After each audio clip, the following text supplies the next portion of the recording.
ನಮಸ್ತೆ. ನಾನು ಮನೋಜ್ ಆಲುಂಗಿಲ್, ಅಖಿಲ ಭಾರತ ಹಿಂದೂ ಮಹಾಸಭಾ ಕರ್ನಾಟಕ ಸ್ಟೇಟ್ ಪ್ರೆಸಿಡೆಂಟ್. ಅಖಿಲ ಭಾರತ ಹಿಂದೂ ಮಹಾಸಭಾ 1933 ವೀರ Savarkar ಮಾಡಿಯ party, political party.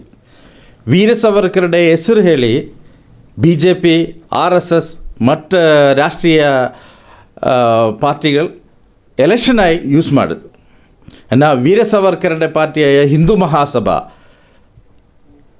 Babri ಮಸ್ಜಿದ್ ತಗರ್ത്ത് Rama ಜನ್ಮಭೂಮಿಯಾಗಿ Ramakshetra ನಿರ್ಮಾಣത്തിന് high court order ತೊಗೊಂಡು ಬಂದದ್ದು. ಅದೆಲ್ಲ ಜನತೆಗೆ ಗೊತ್ತಿಲ್ಲ. ಏನೆಂದು BJP ಭರಣത്തിൽ വന്നതിനാലേ ಅಖಿಲ ಭಾರತ ಹಿಂದೂ ಮಹಾಸಭೆ ಆಚೆ ಹಾಕಿ ಅವರೇ ಎಲ್ಲ ಕೆಲಸ ಮಾಡಿ ಹಿಂದೂ ಮಹಾಸಭೆಗೆ ಹೆಸರು ಬರುವೆಂದು ಗೊತ್ತಾಯ ಮೇಲೆ ಏನು ಹಿಂದೂ ಮಹಾಸಭೆ ಟಚೇ ಮಾಡಲ್ಲ. ഇപ്പോൾ ರಾಮ ಜನ್ಮಭೂಮಿ ಕ್ಷೇತ್ರ ಇನಾಗ್ರೇಷನ್ ಆಯಿತು. അതിൽ നാഷണൽ പ്രസിഡന്റ് ചക്രപാണി മഹാരാജിനെ ഇൻവൈറ്റ് ಮಾಡಲ್ಲ.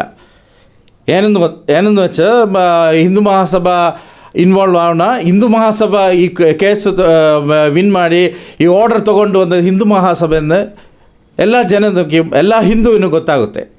ಅದು ಮಾಡಬಾರ್ದು. ಅದನ್ನು BJPಗೆ ನೆಕ್ಸ್ಟ್ ಎಲೆಕ್ಷನ್ನೇ ಏನು ಮಾಡೋಕ್ಕಾಗಲ್ಲ. ಹಿಂದೂವಿನ ಪವರ್ ಏನಂದ್ರೆ BJPಗೆ ಕರೆಕ್ಟಾಗಿ ಗೊತ್ತು. ಬಟ್ ಎಲ್ಲ ಹಿಂದೂವಿനെയും BJP ചീറ്റ് ಮಾಡೋದು. ಎಲೆಕ್ಷನ್ വരുന്ന MP ಎಲೆಕ್ಷನ್ನೇ മുന്നോടിയായി ഈ രാമക്ഷേത്ര ഇനോഗ്രേഷൻ ಮಾಡಿ ಜನങ്ങളെ എല്ലാ ഹിന്ദുവിനെയും ചീറ്റ് ಮಾಡುന്നത്. എല്ലാ ഹിന്ദുവിൻ്റെയും മനസ്സിൽ രാമനെന്ന ചിത്രം ഉള്ളതിനാലേ, ആ പിക്ചർ ഉള്ളതിനാലേ എല്ലാ ഹിന്ദു ಜನತೆയും ಅಯೋಧ್ಯ ಕ್ಷೇತ್ರത്തിന് ಸಪೋರ್ಟ್ ಮಾಡಿ ಅಯೋಧ್ಯ ಉದ್ಘಾಟನಾ ವೇದಿയെ സപ്പോർട്ട് ಮಾಡುന്നു. പിന്നെ ചക്രപാണി മഹാരാജിനെ ഇൻവൈറ്റ് ಮಾಡಿയിട്ടില്ല. അതിനാലേ നെക്സ്റ്റ് വരുന്ന ഇലക്ഷൻ ആണെങ്കിലും ഏത് പ്രോഗ്രാം ആണെങ്കിലും അതിനെ ಹಿಂದೂ ಮಹಾಸಭಾ ಸಪೋರ್ಟ್ ಮಾಡಲ್ಲ. ಹಿಂದೂ ಮಹಾಸಭಾ BJPಗೆ ಅಗೇನ್ಸ್ಟಾಗಿ ಮಾತಾಡುವನ್ನು ನಾನು ಹೇಳ್ತೀನಿ. ನಮಸ್ತೆ, ಜೈ ಶ್ರೀರಾಮ್. ನಮಸ್ತೆ, ಜೈ ಶ್ರೀರಾಮ್. ನಾನು ಶಿವಾರೆಡ್ಡಿ ಅಂತ, ಅಖಿಲ ಭಾರತ ಹಿಂದೂ ಮಹಾಸಭಾ ಕರ್ನಾಟಕ ರಾಜ್ಯ ಉಪಾಧ್ಯಕ್ಷನಾಗಿದ್ದೀನಿ. ಈಗ ನಾನು ಇದ್ರ ಬಗ್ಗೆ ಇವಾಗ ಮಾತಾಡಬೇಕಂದ್ರೆ, ಈ ಒಂದು ಅಖಿಲ ಭಾರತ ಹಿಂದೂ ಮಹಾಸಭಾ ಪಕ್ಷವನ್ನು ನಮ್ಮ ಸಾವರ್ಕರ್ ಅವರು 1938ರಲ್ಲಿ ಇದನ್ನು ಸ್ಥಾಪನೆ ಮಾಡಿದ್ರು. ಆವಾಗಿಂದ ಈ ಅಖಿಲ ಭಾರತ ಹಿಂದೂ ಮಹಾಸಭಾ ಹಿಂದುತ್ವಕ್ಕಾಗಿ, ಹಿಂದೂಗಳಿಗಾಗಿ ತುಂಬ ಹೋರಾಟ ಮಾಡ್ಕೊಂಡು ಬಂದಿದೆ. ಇವತ್ತಿನ ಈ ಒಂದು ರಾಮಜನ್ಮ ಭೂಮಿಯ ಮೂಲ ಹೋರಾಟಗಾರರು ಕೂಡ ಅಖಿಲ ಭಾರತ ಹಿಂದೂ ಮಹಾಸಭಾದವರೇ. ಇವತ್ತಿನ ಅಧ್ಯಕ್ಷರಾದಂತಹ ಶ್ರೀ ಮಹಾರಾಜ್ ಚಕ್ರಪಾಣಿಯವರು 2015ರಲ್ಲಿ ನಮ್ಮ ಉಚ್ಚ ನ್ಯಾಯಾಲಯ ಸುಪ್ರೀಂ ಕೋರ್ಟಿಂದ ಒಂದು ಆದೇಶ ಬಂತು. ಏನು ಇದು ರಾಮ ಜನ್ಮಭೂಮಿ ಶ್ರೀರಾಮರ ದೇವಸ್ಥಾನವನ್ನು ಕಟ್ಬೋದು ಅಂತ. ಇಲ್ಲಿವರೆಗೂ ಹೋರಾಟ ಮಾಡಿ ನಡೆಸ್ಕೊಂಡು ಬಂದಂಥ ಅವರು ಅಖಿಲ ಭಾರತ ಹಿಂದೂ ಮಹಾಸಭಾದವರು. ಈಗ ಇದರಲ್ಲಿ ಮಧ್ಯ VHP, RSS, BJP ಒಂದು ರಾಜಕೀಯ ಪಕ್ಷವಾಗಿ ಲಾಭ ಪಡಿಬೇಕು ಅಂತ ಈ ಅಖಿಲ ಭಾರತ ಹಿಂದೂ ಮಹಾಸಭಾವನ್ನು ಪಕ್ಕಕ್ಕಿಟ್ಟು, ಚಕ್ರಪಾಣಿ ಮಹಾರಾಜರನ್ನ ಪಕ್ಕಕ್ಕಿಟ್ಟು ಇವರು ಮುಂದಾಳತ್ವದಲ್ಲಿ ರಾಜಕೀಯ ಲಾಭಕ್ಕಾಗಿ ಇದು ಮಾಡ್ತಾಯಿದ್ದಾರೆ ಹೊರತು ಇದರಿಂದ ಜನಗಳಿಗಾಗುವಂಥ ಲಾಭ ಏನಿಲ್ಲ. ಆಮೇಲೆ ಇವರು ಇವತ್ತಿನ ಪರಿಸ್ಥಿತಿಯಲ್ಲಿ ಜನಗಳಲ್ಲಿ ಒಳ್ಳೆಯ ಉದ್ದೇಶವನ್ನು ತುಂಬಿ ಇದನ್ನು ಹಿಂದೂ ಮಹಾರಾಷ್ಟ್ರವಾಗಿ ಹಿಂದೂಗಳು ಇರೋವಂಥ ಈ ಒಂದು ಶಾಂತಿ ದೇಶವನ್ನಾಗಿ ಮಾಡೋವಂಥ ಮನಸ್ಸು ಇವರಲ್ಲಿಲ್ಲ.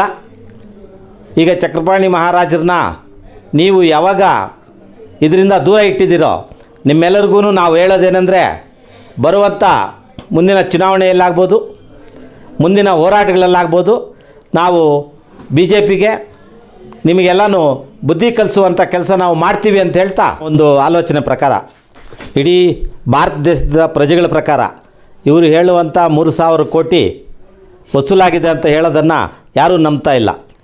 ವಿಶೇಷವಾದಂತಹ ಒಂದು ಧನ ಸಹಾಯ ಇಡೀ ಭಾರತದಿಂದ ಹರಿದು ಬಂದಿದೆ. ಅದರ ಲೆಕ್ಕವನ್ನು ಇದುವರೆಗೂ ಯಾರೂ ಕೊಡ್ತಾ ಇಲ್ಲ.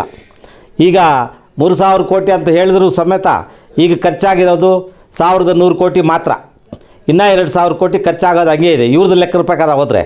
ಆದರೆ ಆ ಲೆಕ್ಕವನ್ನು ಕೂಡ ಇವರು ನಮ್ಮ ಪ್ರಜೆಗಳಿಗೆ ಹೇಳಬೇಕು.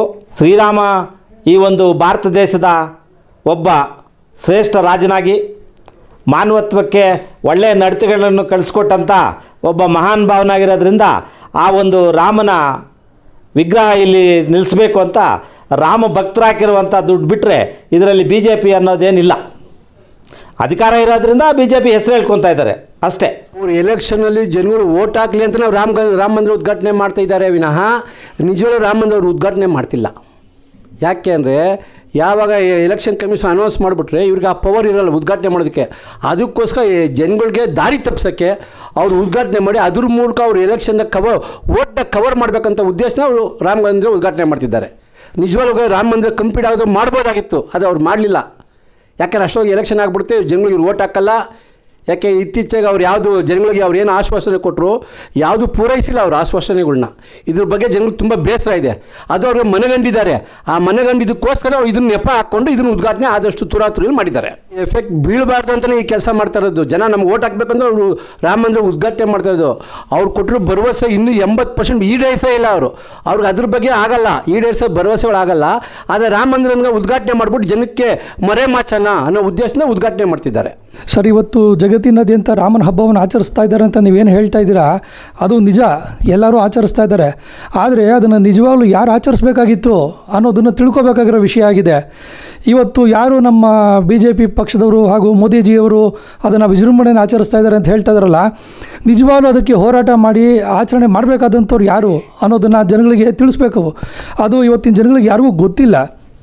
ಈ ನಮ್ಮ ಮಾನ್ಯ ಪ್ರಧಾನಮಂತ್ರಿಗಳು ಏನಿದ್ದಾರೆ, ಅವರು ಪ್ರಧಾನಮಂತ್ರಿಗಳು ಪಟ್ಟಕ್ಕೆ ಬರೋದಕ್ಕೆ ಮುಂಚೆನೇ ನಮ್ಮ ಅಖಿಲ ಭಾರತ ಹಿಂದೂ ಮಹಾಸಭಾ ಹಾಗೂ ನಮ್ಮ ರಾಷ್ಟ್ರಾಧ್ಯಕ್ಷರಾದಂಥ ಚಕ್ರಪಾಣಿ ಮಹಾರಾಜರವರು ಉಗ್ರವಾದಂಥ ಕಾನೂನು ಹೋರಾಟಗಳನ್ನ ಮಾಡ್ಕೊಂಡು ಬಂದಿದ್ದಂಥವ್ರು ಈ ಅಯೋಧ್ಯ ರಾಮ ಜನ್ಮಭೂಮಿ ವಿಚಾರವಾಗಿ. ಈ ವಿಚಾರದಲ್ಲಿ ನಮ್ಮ ಸುಪ್ರೀಂ ಕೋರ್ಟ್ ಕೂಡ ಸುಮಾರು ದೀರ್ಘವಾದ ವಿಚಾರಣೆಯನ್ನು ಮಾಡಿ, ಸುಮಾರು 10 ವರ್ಷಗಳ ಕಾಲ ವಿಚಾರಣೆಯನ್ನು ಮಾಡಿ 2010 ಮತ್ತು 2011ರಲ್ಲಿ ಹಾಕಿದಂಥ ಪಿಟಿಷನ್ ಮೇಲೆ 2019ರಲ್ಲಿ ತೀರ್ಪನ್ನು ನೀಡಿರ್ತಾರೆ. ಅದರ ಪ್ರಕಾರವಾಗಿ ಸ್ವಾಮಿ ಚಕ್ರಪಾಣಿ ಮಹಾರಾಜರವರಿಗೆ ನೀವು ಬಹಿರಂಗವಾಗಿ ಇದನ್ನು ಹೊರಗಡೆ ಜನಗಳಿಗೆ ಅನೌನ್ಸ್ ಮಾಡ್ಬೋದು ಹಾಗೂ ಶಂಖನಾದವನ್ನು ಊದ್ಬೋದು ಅಂತೇಳಿ ಸ್ಪೆಷಲ್ ಪರ್ಮಿಷನನ್ನು ಕೊಟ್ಟಿರ್ತಾರೆ. ಆ ರೀತಿಯಾಗಿ ಅಯೋಧ್ಯ ರಾಮ ಜನ್ಮಭೂಮಿಯ ವಿಜಯದ ತೀರ್ಪು ಬಂದ ನಂತರ ಸ್ವಾಮಿ ಚಕ್ರಪಾಣಿ ಮಹಾರಾಜರವರು ಸುಪ್ರೀಂ ಕೋರ್ಟಿಂದ ಆಚೆ ಬಂದು ಇದನ್ನು ಪಬ್ಲಿಕ್ಗೆ ಅನೌನ್ಸ್ ಮಾಡೋದ್ರ ಜೊತೆಗೆ ಶಂಖನಾದವನ್ನು ಜೋರಾಗಿ ಮೊಳಗಿಸಿರ್ತಾರೆ. ಇದವತ್ತಿನ ಎಲ್ಲ ನ್ಯೂಸ್ ಪೇಪರ್ಗಳಲ್ಲೂ ಮೀಡಿಯಾಗಳಲ್ಲೂ ಬಹಳವಾಗಿ ಇದನ್ನು ಕೊಟ್ಟಿರ್ತಾರೆ, ನ್ಯೂಸ್ಗಳನ್ನ ಹರಡಿಸಿರ್ತಾರೆ. ಇದು ಎಲ್ಲ ನಮ್ಮ ನ್ಯೂಸ್ ಚಾನಲ್ಗಳಲ್ಲೂ ಬಂದಿರುತ್ತೆ, ತಾವು ಅದನ್ನೆಲ್ಲ ಗಮನಿಸ್ಬೋದು, ಅದಕ್ಕೆಲ್ಲ ಪ್ರೂಫ್ ಇದಾವೆ ಇಲ್ಲಿ. ಆದರೆ ನಮ್ಮ ಮೋದಿಜಿಯವರಾಗಲಿ ಅಥವಾ ಬಿ ಜೆ ಪಿ ಪಕ್ಷದವರಾಗಲಿ ಇವತ್ತು ಏನು ಮಾಡ್ತಾಯಿದ್ದಾರೆ, ಅವರು ನಮ್ಮ ರಾಷ್ಟ್ರೀಯ ಅಧ್ಯಕ್ಷರನ್ನ ಇವತ್ತಿನ ಫಂಕ್ಷನ್ ಏನು ಮಾಡ್ತಾಯಿದ್ದಾರೆ, ರಾಷ್ಟ್ರೀಯ ಹಬ್ಬ ಅಂತ ಮಾಡ್ತಾಯಿದ್ದಾರೆ, ಅದಕ್ಕೆ ಒಂದು ಇನ್ವಿಟೇಷನ್ ಸಹಿತ ಕೊಡಲಿಲ್ಲ. ನಮ್ಮ ಪಕ್ಷಕ್ಕಾಗಲಿ ಅಥವಾ ಪಕ್ಷದ ರಾಷ್ಟ್ರಾಧ್ಯಕ್ಷರಿಗಾಗಲಿ ಅದ್ರ ಬಗ್ಗೆ ಒಂದು ವಿಚಾರಗಳನ್ನು ತಿಳಿಸ್ಕೊಡ್ಲಿಲ್ಲ, ಅವ್ರನ್ನ ಫಂಕ್ಷನ್ಗೂ ಕರೀಲಿಲ್ಲ. ಯಾಕೆ ಕರೀಲಿಲ್ಲ ಅಂತ ನಾವು ಕೇಳಬೇಕಾದ್ರೆ, ಅವರನ್ನು ಬೆಳಕಿಗೆ ತಂದುಬಿಟ್ರೆ ನಮ್ಮ ಪಕ್ಷ ಎಲ್ಲಿ ಬೆಳಕಿಗೆ ಬಂದುಬಿಡುತ್ತೆ ಅಥವಾ ರಾಜಕೀಯವಾಗಿ ಪಕ್ಷ ಎಲ್ಲಿ ಬೆಳೆದು ಬಿಡುತ್ತೆ, ಬಿ ಜೆ ಪಿಗೆ ಎಲ್ಲಿ ಕುಂಠಿತವಾಗುತ್ತೆ ಅನ್ನೋ ಒಂದು ದುರುದ್ದೇಶದಿಂದ ಇವತ್ತು ಪಕ್ಷನ ಬೆಳಕಿಗೆ ಬರೋಕ್ಕೆ ಬಿಡದೆ ರಾಷ್ಟ್ರೀಯ ಅಧ್ಯಕ್ಷರಿಗೆ ತುಂಬ ಅವಮಾನವನ್ನು ಮಾಡಿರ್ತಾರೆ, ಅಗೌರವವನ್ನು ತೋರಿರ್ತಾರೆ. ಈ ವಿಚಾರಗಳನ್ನ ನಮ್ಮ ಅಖಿಲ ಭಾರತ ಹಿಂದೂ ಮಹಾಸಭಾ ಪಕ್ಷದ ಕಾರ್ಯಕರ್ತರುಗಳು ಹಾಗೂ ಸದಸ್ಯರುಗಳು ನಾವೆಲ್ಲರೂ ತುಂಬ ಖಂಡಿಸ್ತೇವೆ. ಇದ್ರ ಬಗ್ಗೆ ನಾವು ಉಗ್ರ ಹೋರಾಟವನ್ನು ಮಾಡಬೇಕು ಅಂತ ತೀರ್ಮಾನವನ್ನು ಕೈಗೊಂಡಿರ್ತೇವೆ. ರಾಮ ಮಂದಿರವನ್ನು ಬಿ ಜೆ ಪಿ ಅಜೆಂಡಾವಾಗಿ ತಗೊಂಡಿರೋದು ನಿಜವಾದ ವಿಷಯ. ನಾವು ಕೂಲಂಕುಷವಾಗಿ ನೋಡಬೇಕಂತಾದರೆ, ಈ ಮುಂಚೆ ನೀವು ಒಂದು ಪ್ರಶ್ನೆ ಕೇಳಿದ್ರಿ, ರಾಮ ಮಂದಿರಕ್ಕೆ ಸುಮಾರು ಎಷ್ಟು ಹಣ ಸಂಗ್ರಹ ಆಗಿದೆ, ಅದರಲ್ಲಿ ಎಷ್ಟು ಖರ್ಚು ಮಾಡಿದ್ದಾರೆ ಅಂಥೇಳಿ. ನಾನೊಂದು ಸ್ವಲ್ಪ ಹಿಂದಿನ ವಿಚಾರ ನಿಮಗೆ ತಿಳಿಸ್ಕೊಡೋಕ್ಕೆ ಇಷ್ಟಪಡ್ತೀನಿ. ಇದಕ್ಕೆ ಮುಂಚೆ ಕೋವಿಡ್ ಅಂತ ಬಂದಿತ್ತು, ಲಾಕ್ಡೌನ್ ಅಂತ ಮಾಡಿದರು. ಇವತ್ತಿನವರೆಗೂ ಮೋದಿಜಿ ಬರೋ ತನಕನೂ ಅಥವಾ ಕೋವಿಡ್ ಲಾಕ್ಡೌನ್ ಆಗೋ ತನಕ ಕೂಡ ಒಂದು PM ಕೇರ್ ಫಂಡ್ ಅಂತ ನಡೀತಾ ಇತ್ತು. ಅದಕ್ಕೆ ಎಲ್ಲ ಹಣ ಸಂಗ್ರಹ ಆಗ್ತಾಯಿತ್ತು, ಅಲ್ಲಿಂದ ಎಲ್ಲ ಜನಗಳಿಗೂ ಡಿಸ್ಟ್ರಿಬ್ಯೂಟ್ ಆಗ್ತಾಯಿತ್ತು. ಆದರೆ ಮೋದಿಜಿಯವರು ಅದಕ್ಕೋಸ್ಕರ ಯಾಕೆ ಬರೀ ಮೋದಿ ಕೇರ್ ಫಂಡ್ ಅಂತ ಮಾಡಿಕೊಂಡ್ರು? ಅದನ್ನು ಯಾಕೆ RTI ಕೆಳಗಡೆ ತರಲಿಲ್ಲ? RTI ಕೆಳಗಡೆ ಅವರಲ್ಲಿ ಎಷ್ಟು ಅಮೌಂಟ್ ಬಂತು ಅಂತ ಯಾವ ಪಬ್ಲಿಕ್ ಹಾಕಿದ್ರೂ ಕೂಡ ಯಾಕೆ ಇನ್ಫಾರ್ಮೇಷನ್ ಕೊಡ್ತಾ ಇಲ್ಲ? ಇವತ್ತರೆಗೂ ಯಾವ ಜನಗಳಿಗೂ ಗೊತ್ತಿಲ್ಲ, ಅದಿನ್ನೂ ನಿಗೂಢ ರಹಸ್ಯವಾಗಿ ಉಳ್ಕೊಂಡಿದೆ. ಅದೇ ರೀತಿ ರಾಮ ಜನ್ಮಭೂಮಿನ ನಾವು ಕಟ್ತೀವಿ ಅಂತ ಹೇಳಿ ಜನಕ್ಕೆ ಪಬ್ಲಿಕ್ಕಲ್ಲಿ ಅನೌನ್ಸ್ ಮಾಡಿದ್ರಲ್ಲ, ಅನೌನ್ಸ್ ಮಾಡಿದ ದಿನದಿಂದ ಪ್ರತಿಯೊಬ್ಬ ಕಾರ್ಯಕರ್ತರು ಕೂಡ ಅವರ ಒಂದು ಗಲ್ಲಿಲಿರುವಂಥ ಕಾರ್ಯಕರ್ತ ಕೂಡ ಒಂದೊಂದು ಮನೆಗೂ ಹೋಗಿ ₹1 ಕಲೆಕ್ಷನ್ ಮಾಡ್ಕೊಂಡು ಬಂದಿದ್ದಾನೆ. ಪ್ರತಿಯೊಬ್ಬ ಜನಗಳು ಕೊಟ್ಟಿದ್ದಾರೆ. ಆ ದುಡ್ಡೆಲ್ಲ ಎಷ್ಟಾಯಿತು, ಎಲ್ಲಿ ಹೋಯಿತು? ಬರೀ ಅವರು ಲೆಕ್ಕ ಕೊಡ್ತಾರೆ, ಬರೀ 3,000 ಕೋಟಿ ಅಷ್ಟೇ ಆಗಿರೋದು. ಅವರು ಕೊಡ್ತಾರೋ ಲೆಕ್ಕದ ಪ್ರಕಾರ 3,000 ಕೋಟಿ ಕಲೆಕ್ಷನ್ ಆಗಿದೆ ಅಂತಂದರೂ ಕೂಡ ಅವರು ದೇವಸ್ಥಾನ ಕಟ್ಟರು 1,100 ಕೋಟಿ ಅಂತ ಹೇಳ್ತಾರೆ. ಹಾಗಾದರೆ ಮಿಕ್ಕಿದ್ದೆಲ್ಲ ಏನಾಯಿತು? ಎಲ್ಲಿಗೆ ಹೋಗ್ತಾ ಇದೆ? ಬರೀ ಇಷ್ಟೇ ಕಲೆಕ್ಷನ್ ಆಗಿರೋದು. ಇದನ್ನೆಲ್ಲ ಏನು ಮಾಡ್ತಾಯಿದ್ದಾರೆ? ರಾಜಕೀಯವಾಗಿ ಬಳಸ್ಕೊಳ್ತಾ ಇದ್ದಾರಾ ಅಥವಾ ಬೇರೆ ಏನಾದ್ರು ಅವ್ಯವಹಾರಗಳು ನಡೆಸ್ತಾ ಇದ್ದಾರಾ? ಇದೆಲ್ಲ ತಿಳ್ಕೊಬೇಕಾಗಿದೆ. ಈ ಎಲ್ಲ ವಿಚಾರಗಳನ್ನು ಪಬ್ಲಿಕ್ಕಾಗಿ ಅನೌನ್ಸ್ ಯಾಕೆ ಮಾಡ್ತಾ ಇಲ್ಲ, ಮತ್ತು RTI ಅಂಡರ್ಗೆ ಯಾಕೆ ತರ್ತಾ ಇಲ್ಲ ಅವರು? ಇದನ್ನೆಲ್ಲ ಕ್ವಶನ್ ಮಾಡೋಕ್ಕೆ ಹೋದರೆ ಅವ್ರಿಗೆ ತಪ್ಪಾಗಿ ಕಾಣಿಸುತ್ತೆ. ಅವರು ರಾಜಕೀಯವಾಗಿ ಅವ್ರನ್ನ ತುಳಿಯೋಕ್ಕೆ ಪ್ರಯತ್ನ ಪಡ್ತಾರೆ. ಹಾಗಾಗಿ ಜನಗಳು ಹೆದರ್ಕೊಳ್ತಾರೆ. ಸೊ ಇದನ್ನು ಯಾವ ಜನಗಳು ಹೆದರ್ಕೊಳ್ದೆ ಧೈರ್ಯವಾಗಿ ಪ್ರಶ್ನೆ ಮಾಡುವಂಥ ಕಾಲ ಬಂದಿದೆ. ಅದನ್ನು ಮಾಡಲೇಬೇಕಾಗಿದೆ. ಸರ್, ಕೊನೆಯದಾಗಿ ವಿಡಿಯೋ ಯಾರನ್ನು ನೋಡ್ತಾ ಇದ್ದಾರೆ, ನಮ್ಮ ಕರ್ನಾಟಕ ಜನತೆ ಆಗಿರ್ಬೋದು, ನಿಮ್ಮ ಸಂಘದವರು ಇರ್ಬೋದು, ಅಂಥವ್ರಿಗೆ ನೀವೇನು ಮೆಸೇಜ್ ಹೇಳ್ತಾರೆ? ನಾನು ನಮ್ಮ ಪಕ್ಷದವ್ರಿಗಾಗಲಿ ಅಥವಾ ಈ ಕಾರ್ಯಕ್ರಮನ ನೋಡ್ತಾ ಇರೋ ಪ್ರತಿಯೊಬ್ಬರಿಗೂ ಆಗಲಿ ಒಂದು ವಿಚಾರವನ್ನು ಹೇಳೋದಕ್ಕೆ ಸ್ಪಷ್ಟವಾಗಿ ಇಷ್ಟಪಡ್ತೇನೆ. ಈ ರಾಮ ಜನ್ಮಭೂಮಿ ಅಥವಾ ರಾಮನ ಕಾರ್ಯಕ್ರಮ ಏನಿದೆ ಅದು ಕೇವಲ BJP ಪಕ್ಷದ ಮಾತ್ರ ಅಲ್ಲ, ಮೋದಿಜಿಗೆ ಮಾತ್ರ ಸೀಮಿತವಾಗಿರುವಂಥದ್ದಲ್ಲ. ಇದು ನಿಮ್ಮ ಎಲ್ಲ ಹಿಂದೂಗಳಿಗೂ ಸೀಮಿತವಾಗಿದ್ದಂಥ ವಿಚಾರ. ಈ ರಾಮ ಜನ್ಮಭೂಮಿ ಇವತ್ತು ಅಯೋಧ್ಯ ನಿರ್ಮಾಣ ಮಾಡಿ ಪೂಜೆ ಮಾಡ್ತಾ ಇದ್ದಾರೆ ಅಂತ ಹೇಳ್ತಾ ಇದ್ದೀವಿ ಹೊರತು ಸುಮಾರು 1000 ವರ್ಷಗಳ ಕಾಲದಿಂದನೂ ಪ್ರತಿಯೊಬ್ಬರು ಮನೆಯಲ್ಲೂ ರಾಮ ವಿಜೃಂಭಿಸ್ತಾನೆ ಇದ್ದಾರೆ. ರಾಮನ ಪೂಜಾ ಕಾರ್ಯಕ್ರಮಗಳು ನಡೀತಾನೆ ಇದ್ದಾವೆ. ಅದನ್ನು ಯಾವತ್ತೂ ಯಾರೂ ನಿಲ್ಲಿಸುವಂಥ ಇದು ಮಾಡಲಿಲ್ಲ. ಇವತ್ತು ಮಾತ್ರ ಬರೀ ನೀವು ರೋಡಲ್ಲಿ ಇದು ಕಟ್ಟಿ ನೀವು ಅದು ಮಾಡಿ ಸಂಜೆ ದೀಪ ಬೆಳಗಿಸಿ ಆಗ ಮಾತ್ರ ರಾಮ ನಿಮ್ಮನ್ನು ನೋಡ್ತಾರೆ ಅಂತ ಹೇಳೋದು ತಪ್ಪಾಗುತ್ತೆ. ಅದು ಅವರವರ ಅಭಿಪ್ರಾಯಕ್ಕೆ ಬಿಟ್ಟಿದ್ದು, ಅವರವರ ಪೂಜಾ ವಿಧಾನಗಳಿಗೆ ಬಿಟ್ಟಿದ್ದು. ಆದರೆ ರಾಮ ಎಲ್ಲ ಹಿಂದೂಗಳಿಗೂ ಮನೆ ದೇವರಾಗಿರೋದು ಸತ್ಯ. ಎಲ್ಲ ಹಿಂದೂಗಳು ರಾಮನಿಗೆ ಕೈ ಮುಗಿಯೋದು ಸತ್ಯ. ಆದರೆ ಈ BJPಯವರು ಮಾಡ್ತಾ ಇರತಕ್ಕಂಥ ಈ ಹುನ್ನಾರ ಏನಿದೆ, ಈ ರಾಜಕೀಯವಾಗಿ ಹುಡ್ತಾ ಇರೋಂಥ ದಾಳ ಏನಿದೆ, ಅದನ್ನು ಪ್ರತಿಯೊಬ್ಬ ಪ್ರಜೆಗಳು, ಪ್ರತಿಯೊಬ್ಬ ಹಿಂದೂಗಳು ಅರ್ಥ ಮಾಡಿಕೊಂಡು ಅವ್ರನ್ನ ಕ್ವಶನ್ ಮಾಡುವಂಥ ಮನೋಭಾವವನ್ನು ಬೆಳೆಸ್ಕೋಬೇಕು. ಅವ್ರು ಕ್ವಶನ್ ಮಾಡೋದಕ್ಕೆ ಮುಂದೆ ಬರಬೇಕು. ನಮ್ಮ ಯೂತ್ಗಳು ಏನಿದ್ದಾರೆ ಅವರೆಲ್ಲ ಎದ್ದೇಳಬೇಕು. ಈ ಪ್ರಶ್ನೆ ಮಾಡೋದನ್ನು ಮನೋಭಾವವನ್ನು ಬೆಳೆಸ್ಕೊಂಡ್ರೆ ನಿಜವಾಗ್ಲೂ ಏನು ನಡೀತಾ ಇದೆ, ಮೋದಿಯವರು ನಿಜವಾಗ್ಲೂ ಜನಗಳಿಗೆ ಎಷ್ಟು ಒಳ್ಳೇದು ಮಾಡ್ತಾ ಇದ್ದಾರೆ ಅಥವಾ ಎಷ್ಟು ಹಿಂದುಗಡೆಯಿಂದ ಅವರು ರಾಜಕೀಯ ಹುನ್ನಾರ ನಡೆಸ್ತಾ ಇದ್ದಾರೆ ಅನ್ನೋದು ಜನಗಳಿಗೆ ಗೊತ್ತಾಗುತ್ತೆ.